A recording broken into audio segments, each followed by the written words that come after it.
Hopefully you can see that screen coming up. So yeah, my name is Simon Yarrow. I'm from Callaghan Innovation, look after the agri-food sector for Callaghan, and also leading out the Agritech ITP, Callaghan. Myself and Graeme Solloway from NZTE are going to give you an overview of the Agritech ITP. And I'm going to hand over to Graeme now to take us through the next couple of slides, and then I'll pick it up after that. So all yours, Graeme. Yeah, thanks, Simon, and kia ora, and welcome all. Look, I'm just going to very quickly give you an update on the Agritech ITP, an overview of the ITP and where we've got to, and what our objectives are. So this piece of work is started off back about two years ago, launched July 2020 with a full plan which is available on the MB website. So that talks strongly to the vision, I think, which Brendan's outlined around Agritech has been, New Zealand Agritech has been good for the world. It's we want to build a globally competitive Agritech ecosystem in New Zealand. It's full of ingenious value-added companies providing meaningful jobs and helping to solve New Zealand's and the world's sustainability problems. So when we look at that, we recognise that some of the work that's been done to get an idea of the scale of Agritech in New Zealand, we think it's about it can be up to $1.2, $1.4 billion industry in terms of its revenue. We know there's a lot of businesses out there, around 950 companies, a few large ones and many small companies, and they're spread across manufacturers, technology companies, and into sectors like biotech and clean tech. We know that that international markets and exporting is really important to this sector.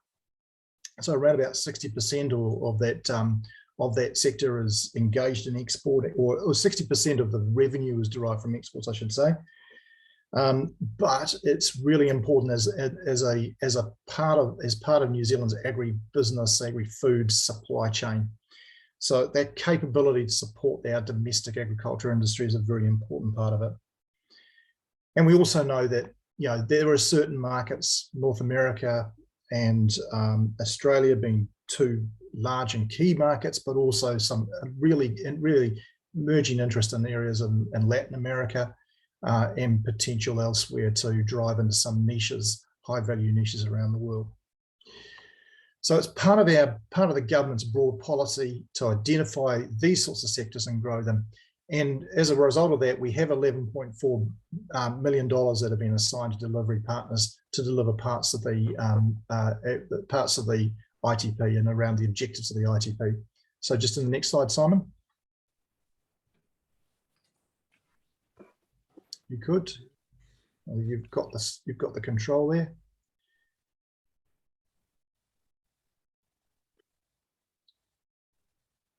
Sorry, folks, I think we've lost control. Sorry. We've gone one too far. Here we go. There you go. Right. Objectives. So simply put, the objectives around the ITP: improve the commercial outcomes for Agritech in terms of global size of the sector, increase our investment, increase employment growth, jobs and growth into the sector, increase the technology adoption by the New Zealand primary sector. So that part of that value adding process is important for our primary sector. We're going to talk a lot about the collaboration and partnership between ourselves and Callaghan and other parts of the ecosystem. That's really important in terms of driving that innovation. And we're looking and seeking that positive user feedback and that loop into the ITP development. So we're very keen on what sort of feedback we get from you folks in the sector. All right, I'm going to hand back to Simon now to talk further and around key aspects of the program. Thanks, Graeme. So just quickly before I jump into where the ITP is at and what are the main things we're working on, just a quick segue into what is Agritech, at least from the ITP's perspective. So you'll see the definition on the left-hand side. I mean, it's pretty broad. I mean, we include manufacturing, biotech, and digital-based technology companies. It's all about commercial outcomes. So those companies are trying to develop new products, services, and value chain solutions. And of course, it's agriculturally focused. So as we like to refer to it, the primary sector is the main focus for those companies. And, ultimately they're trying to deliver solutions that add value to the farmer or the grower. And that's things like yield, efficiency, profitability, and increasingly sustainability and quality.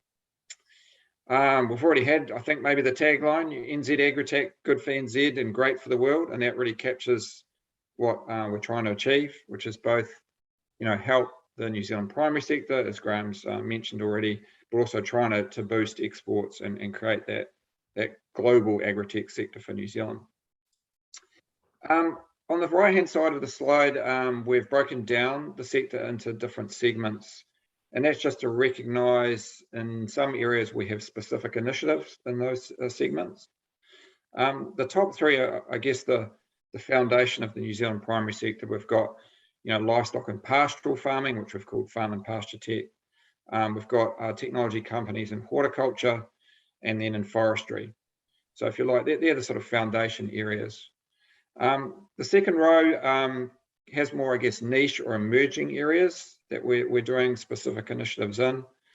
Clean tech being an obvious one around climate change, carbon and environmental management. We're seeing a lot of technology companies emerging in that space.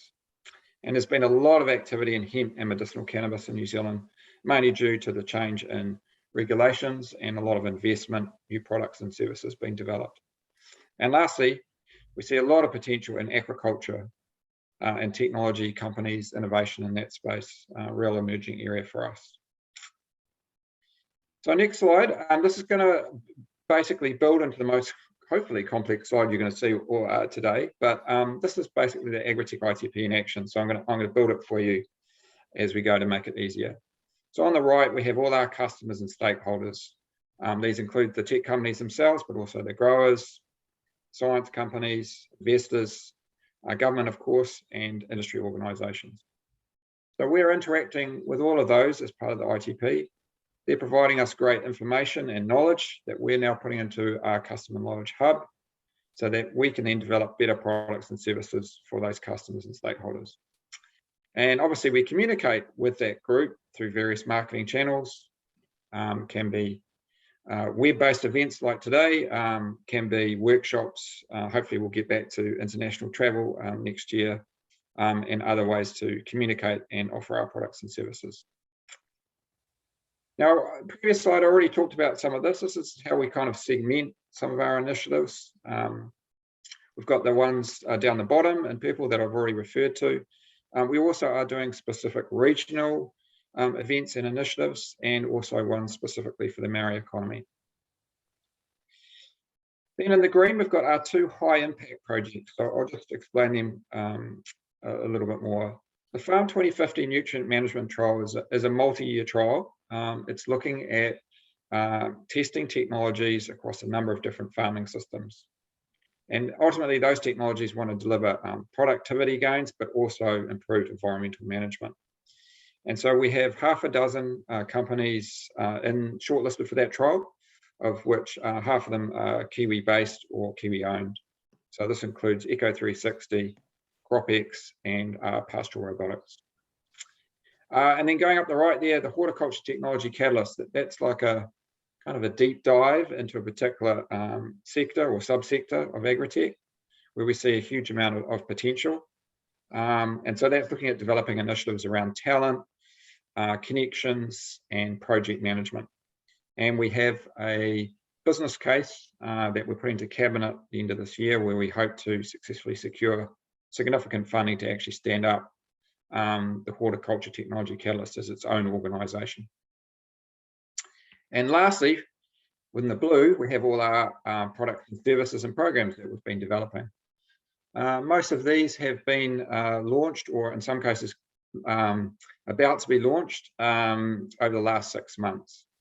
So you can see some of these are quite sort of niche or specialist in particular segments. For example, there's a couple there in the hemp and medicinal space, hemp and medical cannabis space. And then others are more sort of broader, covering either a large part or the entire agritech sector. So I'm not going to spend a lot of time talking more about these, because you're just about to hear more detail on some of these from some other folks. So Andrew Cameron's going to talk shortly about the Agritech Support Explorer, and Shane Dooley's going to talk shortly about the Global Signals Initiative. And both of these are great examples of commercialization projects within the ITP. And I'll just quickly let Graeme finish off introducing a couple of projects that are more internationally focused. Thanks, Simon. And yes, I won't take up too much time here, but just to note, we'll be talking Michelle Lee and Sarah Hindle, who's also online. We'll be taking you through some of the work that we're doing in the international space, so working with international partners and friends around our Global Agri-Futures series. And also Nikki Malloy, colleague from Callaghan, who we're working with very closely on what we call Scaling for Global Growth, which is our pilot in terms of building a joined up capability building program for small New Zealand agri-tech companies. So how do we take you and scale you into international markets? So we're learning a lot through this process, and we're very keen to keep that feedback going from you as we work through this. So I'll hand back now to Brendan, who will introduce the next stage of today's exploration, and look forward to speaking with many of you later on.